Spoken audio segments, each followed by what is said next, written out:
Okay.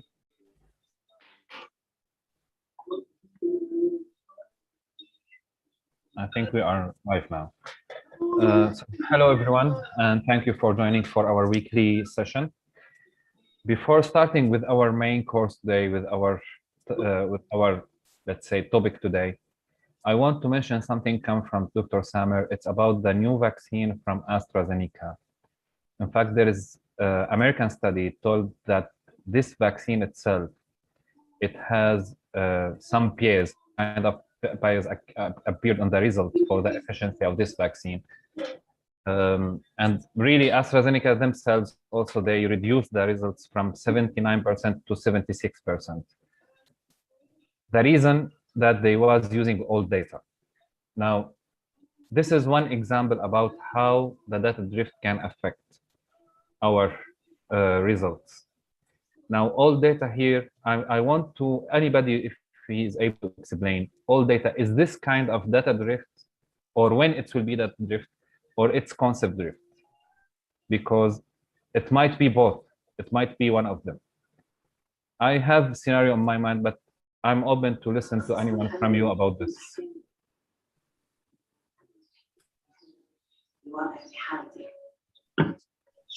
Sorry, can you repeat the question again? Okay, it's like this. We have AstraZeneca vaccine. Right now, there is a study appeared that they use all data for their accuracy, of their vaccine, and according to that, the accuracy right now, or the efficiency, right now it's reduced from 79% to 76%. Now, this is because they use all data while evaluating the efficiency of their vaccine. Is this data drift, and when, or it is concept drift, according to what we got the previous session?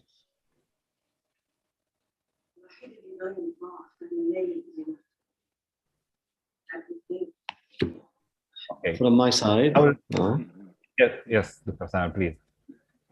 I consider it a draft, data draft, because they used data to train the model or to execute results.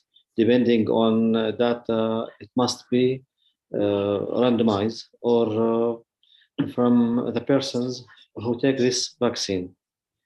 So they want to make the sample is very big to test it. So they used, or they import an old data and make the results is not true as it, because it is an old data, not really now data because of Corona or like this. So it's a draft, data draft. I think that. Thank you, Dr. Samad. Kim, please. Okay, so it sounds from what you were saying that that AstraZeneca changed its effectivity because of the data drift. Like in my mind, there was a data drift, but then there's also a concept change because now the results are very different and they're looking at a different scenario, so to speak. So in my mind, it might actually be both, first a drift and then a concept. Is that correct? Okay. In fact, yes, Kim, you get the point in correct way. For me, because I don't have clear information about what kind of old data, whatever Dr. Samer told us, it's clear. Yes, it's data drift.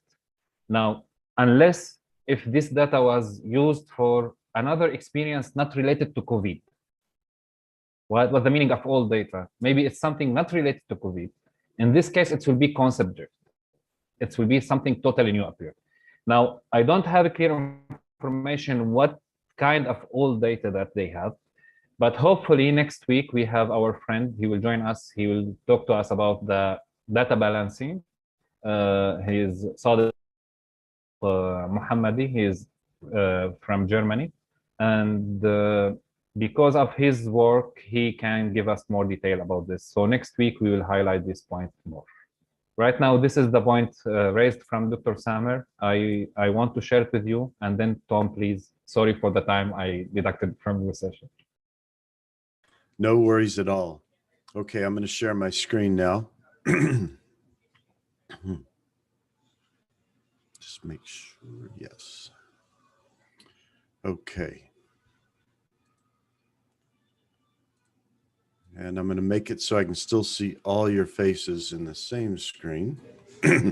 That way it helps me in case you raise your hand. Okay, so I take it everyone can see our course repository. And I'm going to just go into fake data here. And at this point, actually, I should, I suppose, go to Google Colab so I can just be lazy and get the link to it from this markdown file.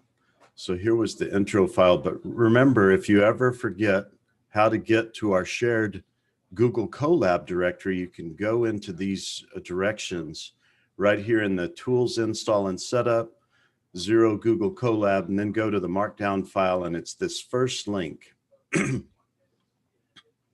And I don't like that it did that, so I'm going to go back and I'll show you why.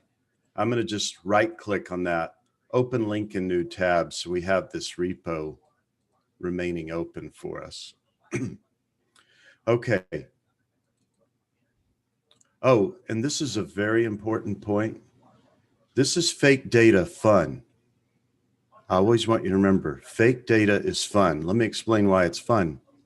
You didn't have to go hunt for it, and you really had to know what was going on to create it, to test your routines the way you wanted to test them. So that's why it's fun. So I'm going ahead and open this. And I don't know why. I don't know if your Google Drive does this, but you want to go down here and click this, unless you wanted to, download it for a Jupyter notebook where you're using your own hardware. But I'm just going to use the Google servers for this right now. Okay. Now it's cheating because it's saved the output from last time, but let's look at some stuff you're going to become very familiar with. Import matplotlib.pyplot as PLT. This is really common. If you go to any other blog post or Udemy course or you name it, most of the world's going to name it like this. Just be on guard otherwise. But in case you're new to Python, this is basically creating an alias for all this. So we just name it PLT. And it's a very smart thing to do. Also, because we're creating fake data and real data has a lot of seemingly random noise, we're going to import random. Now, this is where things might get interesting for you. If you're not familiar with list comprehension or dictionary comprehension, how do you read this? We did this in another class, but if you just think of it this way, for X in some range, or in a range of 0 to 99, including 99, that's what this means. In fact, we could have put 0, 100. It'll stop right before that 100. And then you'd put a colon, and then you would say some empty list X dot append X divided by 10. That's how you read these list comprehensions. They're really slick because that would have taken me at least 4 lines of code if I hadn't done it this way. Now, if you want to see those 4 lines of code, just ask me to write them out in a message here or in a message in the pipeline chat on our Slack work group. That would be better. And I'll rewrite these lines and show you how to equate them to a for loop where there's an empty capital X array outside of that for loop. But that's all we're doing. I'll do it one more time. You would write, first you'd have X equals empty bracket. Then the next line, you'd have a for loop with this ending in a colon. And then inside that for loop, you would say X, capital X, dot append, parentheses, little x divided by 10, close parentheses, and that would do the same thing in those lines of code that this did. So what we're doing a lot of times when you look at other courses too, and you look at other blog posts, X is a big matrix or vector containing our features. So capital X is somewhat universal for features. Capital Y is our labels, either a vector or a matrix of them. Now, this is a little more interesting. I'm still leveraging from I just created the X, the capital X. So I'm drawing from it now. I'm going through a for loop inside here to do that. Now, for each of those X's from that big X, what am I doing? I'm multiplying it times 2, and then I'm calling from the random module, the random function. Now, this particular random function gives you a number between 0 and 1.0. So I want it to be centered around 0. So I subtract half. So that it'll go from negative 0.5 to 0.5, but then I multiply by 2. And just so I don't monologue, I have a funny way of calling on volunteers. I just say their names. Jonathan, you're first in my visual matrix here. Tell me why I'm multiplying by 2.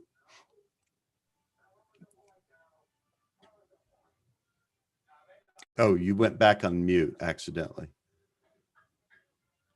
By the way, Jonathan, you have power. As the first person I volunteered, you can volunteer someone else. Okay, but that person, but that person cannot. Okay. Okay.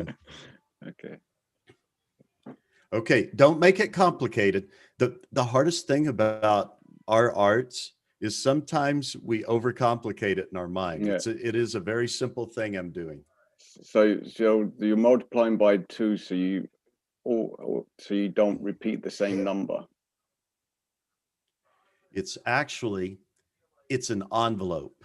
So now I'm going between negative 0.5 and 0.5. By multiplying by 2, I go between -1 and +1. That's all that's doing for us. Now, let's focus in on this right here. That's a type of convolution when you get down to it. I know you may not have thought of convolution in these terms, but as a mechanical engineer that understands vibrations and stuff, that's the way I see it's creating an expanded envelope for that previous function. Now, how does that help us? What if we turn that times 2? Can y'all see me point at my screen when I do that? Sorry, that is so funny when I do that. Anyway, what if I turn that times 2 into a sine function or a cosine function or an expanding function like a line? Now I have an expanding envelope for that. What if over the course it went from 1, which means it would start at -0.5 to 0.5, and it over the course of the range of capital X, the little values in capital X, it expanded to 4. That means the envelope would get to as big as -2 to +2.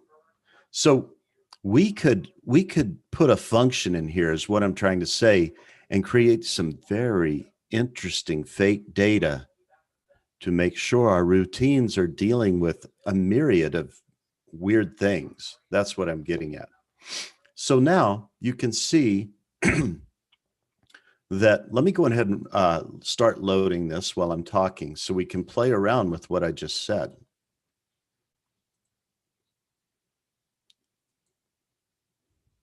Okay, so if I drew a line through here, a straight line, and we zoomed in on that, you would see that the maximum variables are going between -1 and +1 above and below that line in a vertical sense right here, up and down.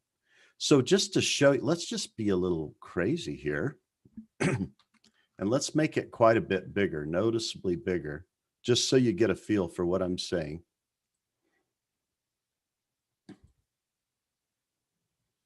Oh, okay. Right. Now, if I put, like I was saying, an equation of a line in here, then I could have it, if it had a negative slope, it would go from a wide range of stuff to a narrow range of stuff. And if I had a positive slope, it'd start from a narrow range of stuff to a wider range of stuff. The reason I'm not going to show you that is because I don't want to take all the fun from y'all. But yes, Jonathan. Oh, never mind. Yeah. So sorry to interrupt. So it's kind of like you're creating a dummy y-intercept line in this and having that spread from that y-intercept if I'm looking at it correctly. Exactly. Now you just brought up a good point. Right now, I don't have a y-intercept point. So let's run with what Jonathan just asked us. I put time 0 there. What do we expect to see? A straight line. Now let's go back to, let's do something we can see better, 4, but to Jonathan's excellent point, I have a 0 y-intercept right now. Don't let this fool you. The 0 line would go here, and I could add grids to this, but I leave that as I hated it when textbooks said this when I was an engineering student. Now that I'm a professor, I love to say it. I will leave adding grid lines to this plot as an exercise to the student, but I feel better saying that to y'all because you have web searching. I didn't have web searching when I was an engineering student. It was unfair. Okay, anyway, let's say 5. Now, Jonathan, what's that going to do? I love volunteering you, Jonathan.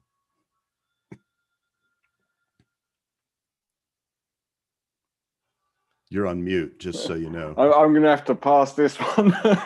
Okay. I'm going to have to pass this one. Yeah, +5. You got to remember this. We're just playing with an equation of a line right now. So it's just going to shift everything up. In fact, if I had forced, you can see it just moved the axes.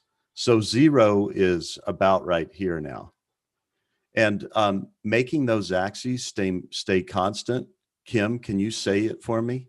Is left as,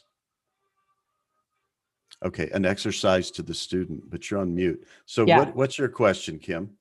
Oh, so I was just wondering if the reason that you were expanding the let's say the variability between the points, is that so that you're just creating greater depth in terms of the R squared, or is that because you're trying to, I'm trying to get to what's the point that you're trying to show here? When you are testing, when you're learning and you're testing your knowledge and you're seeing how these various models that we're going to employ to fit this data, you want, just so you understand the concepts better, if you can create the problems that you're likely to see in real world data, you really understand what's going on. And then even if the fake data, or excuse me, the real world data arriving doesn't have some of the problems you might see in the future, you have this host of fake data problems you can create to test your routines and make sure your models are dealing with them appropriately. So it's like a Petri dish. Yeah, I guess so. Okay, thank you. So, yeah, no, thank you. So now that we've done that, these next 2 lines are just going to save my data. And then here I'm opening it and reading it and writing it out. Okay, so that's all I've done here. And in fact, if I go and look at my little file explorer over here, there's the data that I created during this session. But I want y'all to think back to, what am I doing here? What would we call this in high school algebra or whenever we first learn equation of a line? What is that 2.0? It's very basic, by the way.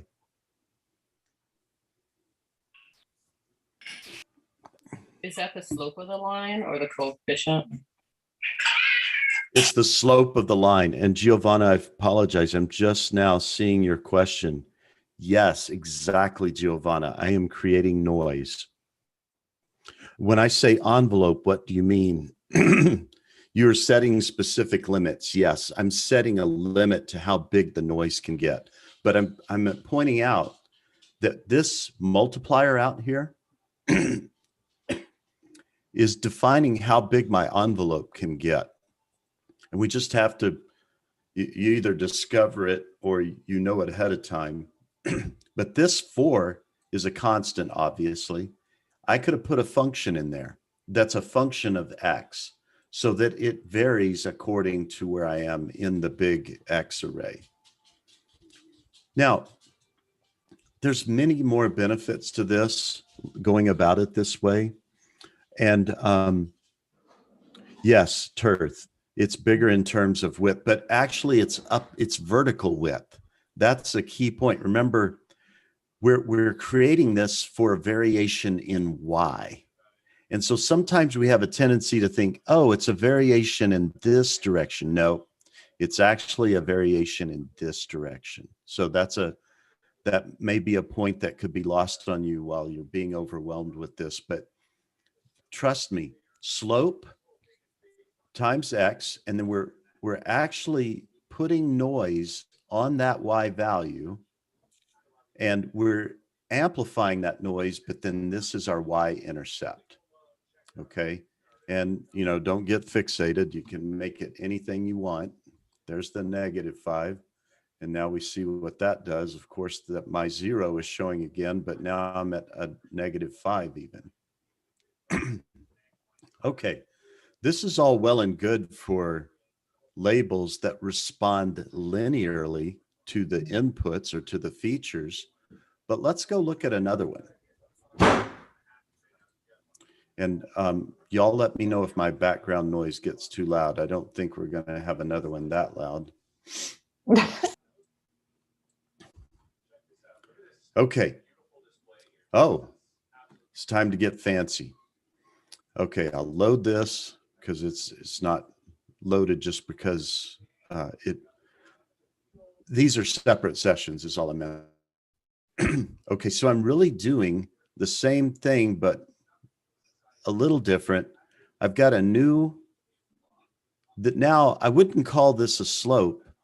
It's a coefficient. And I'm saying my Y, by the way, oh, this is bonus points, and I might volunteer someone for this. Okay. What would we call other than the equation of a line or the labels, but right here, this part, what would I call this? This is, I mean, it's not hard, but if one of you gets it at this point, I'll be very impressed. Okay. It is the model. I'm saying ahead of time what the model is. Now, if I go and use linear regression to fit this, and I allow some feature engineering like x squared, it should find a model weight of 0.2 for the second weight, and the first weight would be 0 because it should cross around 0. Now, because of the noise, it won't come out exactly to 0.2. But wait a minute, Tom, that's the exact model. Yes, but we put noise into it. So when it tries to fit to that noise, it's not going to be exactly 0.0 for the first weight, which is where it intercepts the y-axis, and 0.2 for the second weight on x squared. In fact, if we had an x in there, it might even have a weight for just x. But why would it do that? Because it's just trying to do the best job it can to fit that noise. And it's a good lesson to see that, oh, well, yeah, we created that randomly. So of course, unless it was a perfectly equally distributed thing on each side of this model, on this part, these random variables are going to cause our model variables to fit differently. But we're not doing that. We're just creating fake data so that we understand that this is the exact model with some noise we're adding. When we try to go see if we get these exact weights, we won't. Okay, so again, the big difference here is I've got a new weight, and now I have engineered a feature ahead of time because I'm forcing the label data to be this way.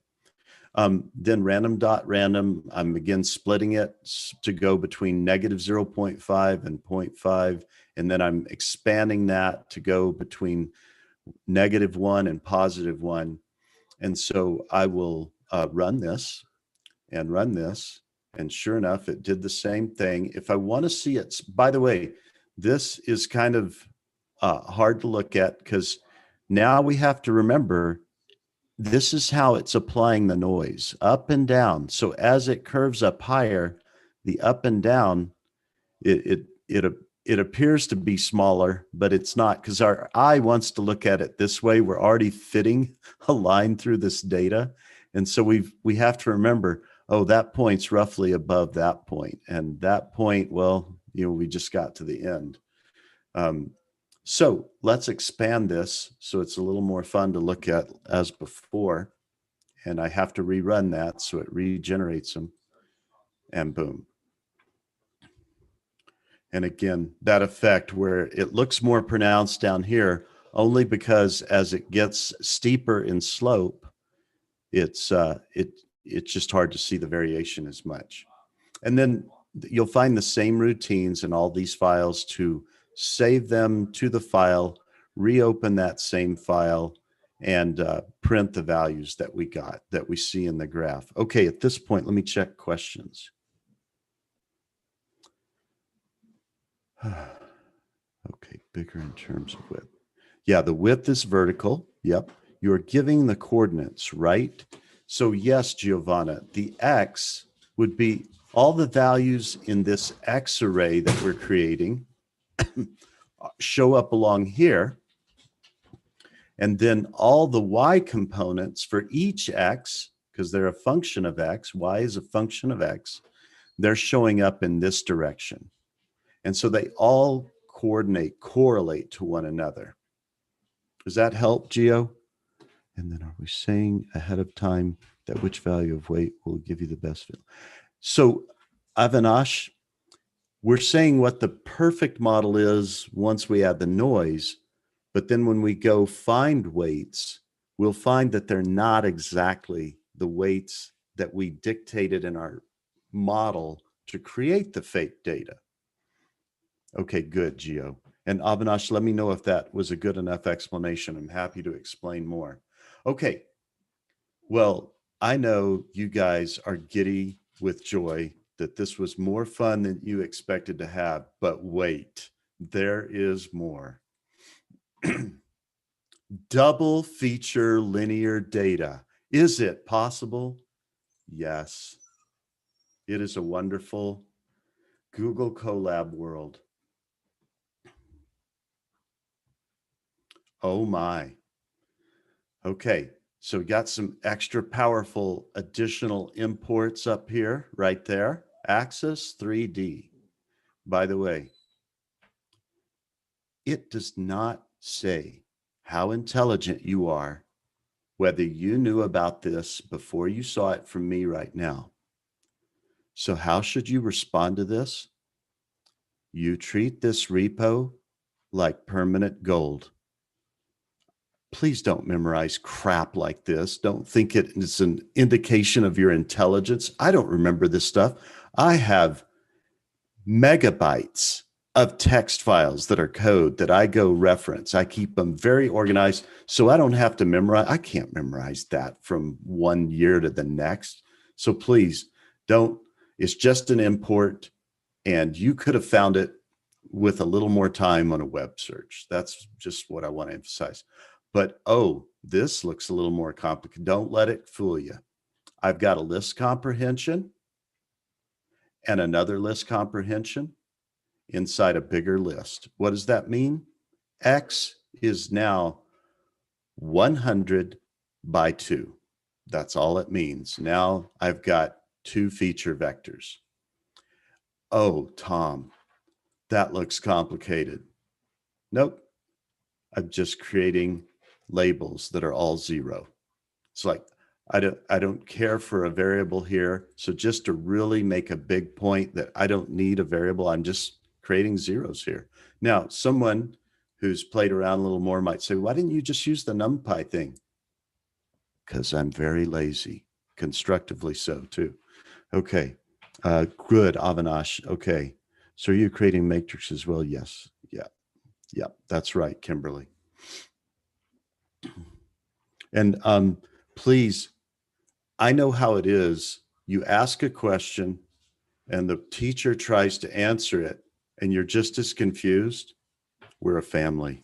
Please say, I'm just as confused, Tom, try again. But I would welcome that. Y'all don't be afraid to ask that way. So again, this is just zeros, but now what am I going to do? I just found this the simplest way to go do it. By the way, this was just for me to do a check that it was drawing the X variables in the right format that I wanted it to get them. And since X0, which is this one, and X1 have the same dimensions, I am just drawing from I am just drawing to get the length of X0 so that I can set it for the range. Again, just a lazy technique, but a smart one, because if I went up here and decided, oh, I want to use 200 now, well, then I didn't have to rewrite this because I put, oh, good. Thanks, Kim.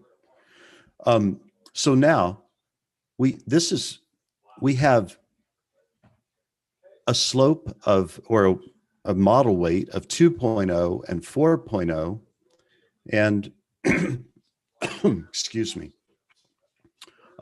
We're doing roughly the same thing, except now I'm expanding it to -1.5 to 1.5. So let me load this so that you can see that I didn't just import a PNG for that plot. And then let's print it out. Oh, cool. Now, I happen to know I can rotate this 3D plot. Oh my, darn you, Google Colab. Darn that you did that to me. We'll fix that here in a moment. Okay, I didn't write the data to file this time because I would leave that as an exercise to the student. Okay, but wait, that's just linear stuff. Tom, can you do feature engineering type stuff? Oh yes, of course, you know I can. So more fun. Let's go open it.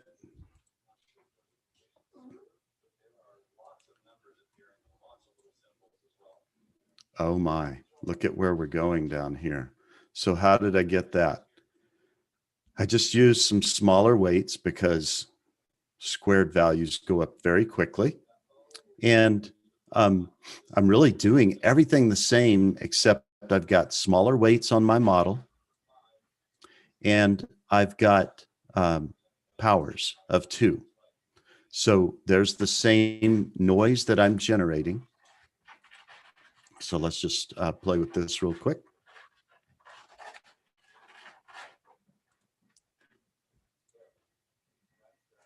And there you go. Isn't that fun? So now, kind of a test here. Let's go back to this initial model.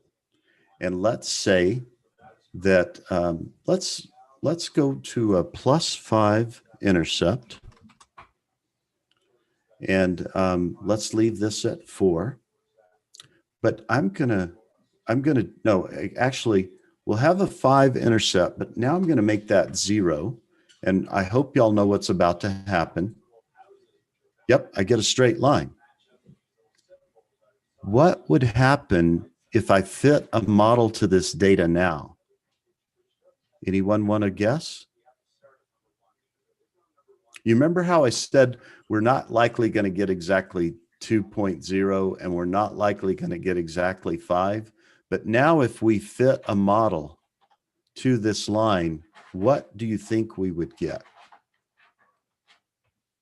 Karen, go for it. So I think because everything's on the line, right? It wouldn't like if you were doing predictions, everything would come out to be 1 because everything follows the line. There's no noise, there's no variance. So Is that the question you're asking?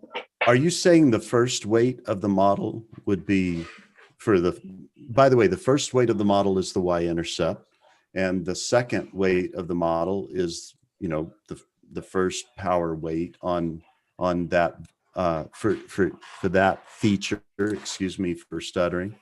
So are you saying, Karen, that you would get exactly these 2 values since there's no noise? Yes, like those would be the only 2 values there. Does anyone want to challenge her that with 0 noise, you would get exactly those weights? Does anyone want to challenge her? They're not as brave as you, Karen. You're exactly correct, Karen. That is exactly right. With no noise, you would know. In fact, this is a good test for what you're doing. Anytime you're doing something, well, if I don't have any noise, I better get these weights that I'm using to create my fake data because, hey, I just created that fake data with this model, so I better get that model back. But when we have noise in there, it's not going to be exactly the model that created the data. Now, here's what I want you to take away from this. The weights that you get for the models that you fit to real world data, are they going to be the final model you should use 4 months from now? Sorry for Ivy barking. Are they going to be the final model? Who's brave? This is, well, data drift, go ahead, Jonathan, go on ahead. Yeah, I was about to say that no, because you're going to have probably data drift and concept drift coming along and changing your data. So your model will always be changing. Mm-hmm. So remember, when we train these models, it's on that sample data. And really, with this randomization of noise, we are creating somewhat of a real world situation. If you create an extra equal set of the same of data, but you've done it randomly, what's going to happen? You're going to have more points now, but they're still going to be in that range of 0 to 100 or 0 to 99. And so over time, the more data we add to this, the more it's going to fit to that exact model. But that's assuming there's not concept drift, which would cause even model drift, which means we need to look for new features. Okay, now one other fun thing. Actually, I want to leave some time.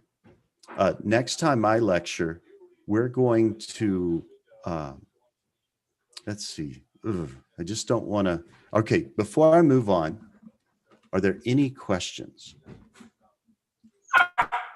Y'all, first of all, I get the sense that you guys are sensing the value of doing this. I'm going to take that as a, okay. Where do we find this folder? Oh, Greg, yes. For those that were on time to class, sorry, I'm messing with you, Greg. Go to our machine learning pipeline class repository. You go to the tools, install and setup, Zero Google Colab. Here's our markdown file. It's kind of like the README file. Anytime you see MD, it's a markdown file. It's like a README file. And you go to this first link and you can just open it in a new tab. And that takes you right to this folder, which we've been launching things from. Oh, by the way, this is building lists with for loop and list comprehension. So I forgot that I'd already created that for y'all. This was that old example I showed y'all of importing a different notebook file. And this was just a simple initial test for Google Colab Ops. And Ivy says hi to everyone. The other thing I wanted to show y'all And if you don't have any questions, anybody have any questions at this point? I don't want you to be shy. You can even say, Tom, I'm totally lost. That would be a good, okay. In playing with, oh, Kim, you sent that to me directly. Can I read it to everyone? Yeah. I'll read it to everyone. In playing with models like this, are there scenarios we can test? For example, what happens when you weight only certain features? I'm just wondering if there is a way that we can plug and play different. Yes, that's the main takeaway, Kim. I want y'all to see that this is just an example of a host of things you can do. But now, I don't know, I'm not trying to say, oh, this is why mine and Guy's course is so brilliant because we're the only ones doing this. But I don't know of another course that emphasizes the creation of fake data. Yeah. When I see people worried about having data to practice with, I'm like, well, okay, but I'm kind of lazy. I like to create my own data, and I like to make it more ugly than the real world data I would get. You know, but then of course, I've been coding for 40 plus years. So I've seen every kind of ugly data you could import into your model, even in the engineering realm, which is typically cleaner. So that's a big reason why I have an emphasis for this, because sometimes it was, in my days, it was hard to find data. So we kind of had to know, what might we encounter?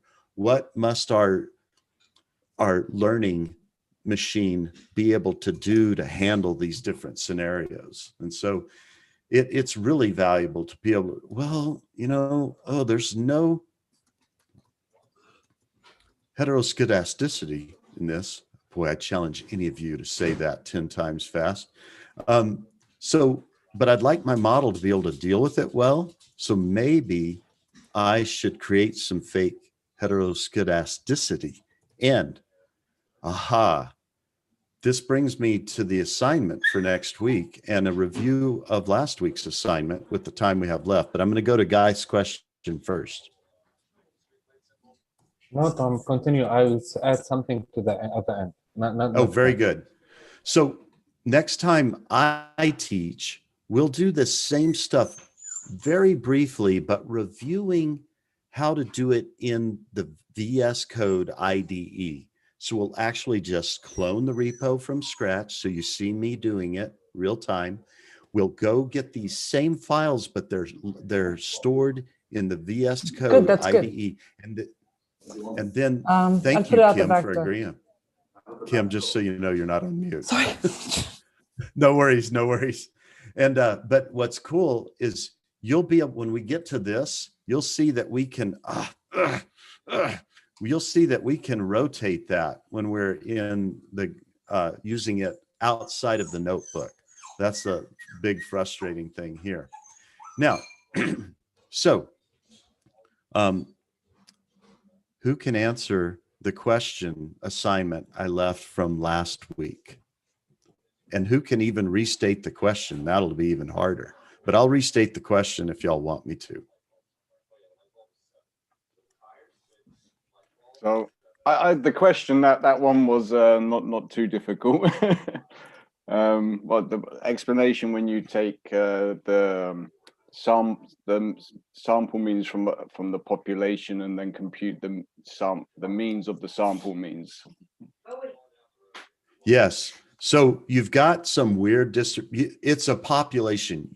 It could be distributed like a Weibull. It could be distributed the other way. It could be Gaussian. It won't matter. But you take the same size samples randomly all the time, and you calculate the mean.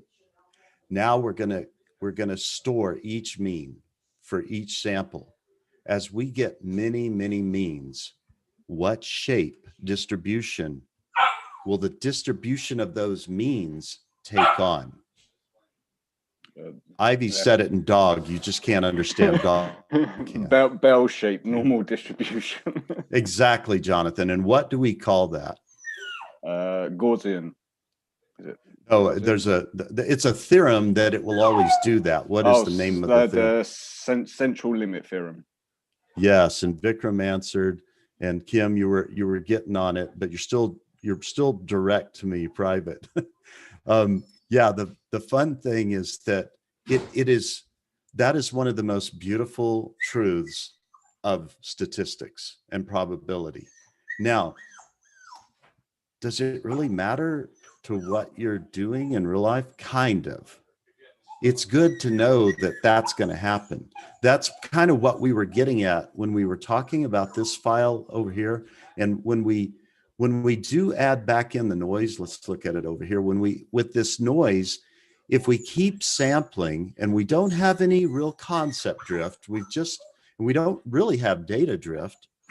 It's just that by sampling more and getting more and more data, we're going to approach these exact values over time, and the zero. So it'd be 0.2 and 0 for the y-intercept. Our model will get closer and closer to this exact model. Well, this exact model without the noise, because we're uniformly distributing across that function that I've got highlighted right there.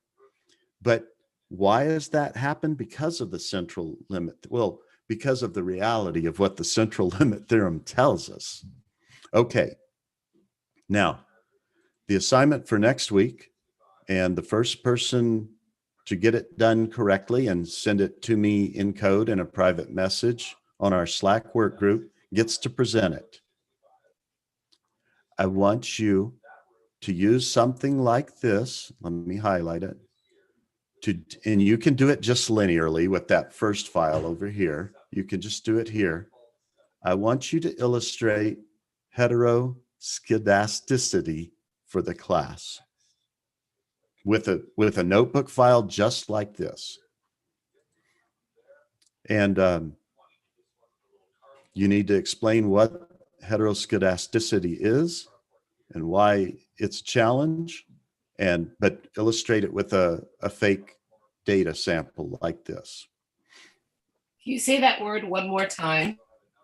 I'm not sure I can. I'm not even sure I'm saying it right. Let me look it up for you. Heteroskedasticity. Yeah, thank you. Anyone, you know what? Thank you. Thank you, Avinash. Yeah, exactly, Gio. You know what?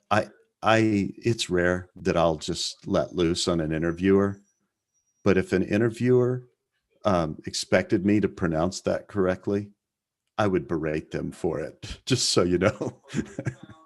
Heteroskedasticity. Scadicity. I actually said it right. Okay. I'm not sure I was saying it right the other times. It just sounded good. Yeah, the word is scary itself. I agree. Yeah. Okay. And by the way, we already talked about how to do this. And I would be so proud if all of you can do it. And there is no cheating in this class. It's just more together. So if one of you figures it out and posts it in Pipeline class chat, I'll be proud of you. But you might want to private message each other too. I almost wish y'all had in fact, y'all can create a channel. Gio can do it for y'all, where you have a private chat outside of Gaith and I being able to listen in. So actually, Greg, you can do it. Gio can do it. I think, Kim, you might be able to do it, but I can give you those rights. But anyway, it would be great if y'all were chatting and you locked us out so we couldn't see our safe place from the mean professors, especially that guy that showed up at the first class. Damn, he was scary.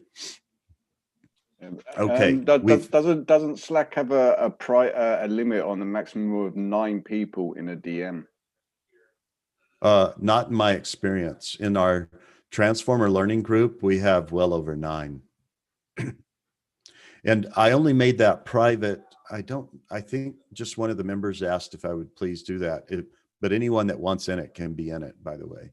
I think it was because we didn't want people to accidentally post certain things, hellos and everything, because we're trying to keep it condensed for Transformer talk. So anyone that wants in it can be in it. It's not meant to be exclusive. Okay. Jonathan, I was just going to say the DMs are limited, but not the private channel. So you could have a lot of people in that private channel. Very good. Thank you. That makes sense, actually. Yeah, exactly, Kim. Okay, time to be honest with me. Helpful, not helpful. Okay, thank you, Kim. Really, Kim's opinion was the only one that mattered, but I wanted to kind of get a distribution to. Just Avinash has a question. Oh, go for it. Tom, I doubt that there are so many assumptions like 9, 10 for the regression. So do we really need to do that? There are so many assumptions like 9 to 10 for the regressions. I'm not sure of the question. Are you guys? No, I also didn't get the point clearly. So Yeah, that's so fine. Avinash, we can take it offline and bring the answer back next week. I don't, I think the 9 to 10 is for the random range. So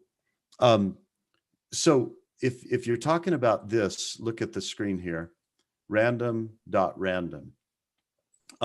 That will go from 0. So yeah, sorry to interrupt you, Tom. No, go ahead. By 9 to 10, I mean to say, for any data to be following the regression, there are assumptions like one of them you have just told, that homoscedasticity, and there are more like your data should be linear in nature, and there must not be any correlation among the features. So do we really need yeah. all those things? You know what? We're going to be talking about many such things. This was just some starter examples. So that's a good point, Avinash.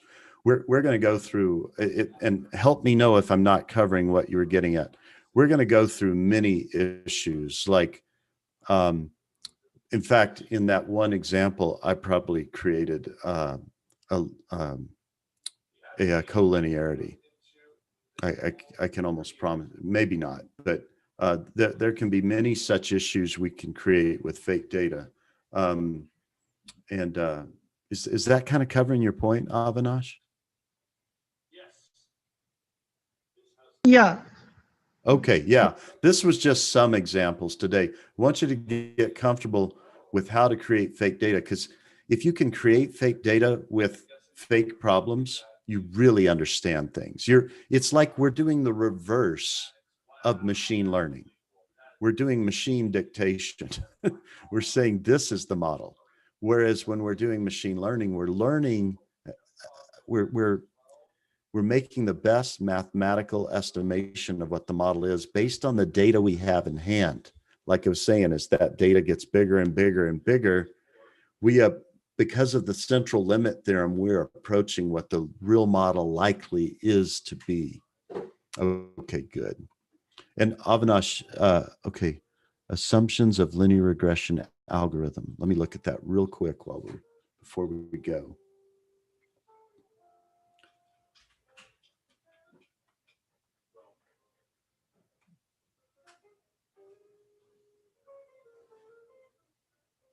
Yeah, there's an example. If you scroll down, assumptions of linear regression, linear relationship between the features and target, and there's in that first scatter plot, those first two scatter plots, that's heteroscedasticity. So yeah, this is a pretty decent article to go through. And Yeah. So for everything, there are some tests, and you need to do all those tests just to make sure that those assumptions are like whatever data sets you are using. Those assumptions. Absolutely. Yeah, absolutely. And we'll be going through many such examples like this one, but you'll know not just how to create that with create that type look. You'll not just know how to create data that looks like that. You'll also learn how to fit models to it. When, like, I might create some fake data for an assignment while we're talking in class, and you've got to fit that, but then you'll have your ongoing projects too that are based on what we're working on at the time. Okay. And by the way, this was all just for regression type problems. We didn't get into doing logistic regression or basic classification, but we could have done that too. All right, at this point, oh, you're welcome, Avinash. And that was really good that you brought that up. That is just the point that there's a lot of different things to consider using any type of model you use, not just linear or logistic regression. Okay, I sensed y'all had a blast. Geek fun is typically more enriching than any other type of fun.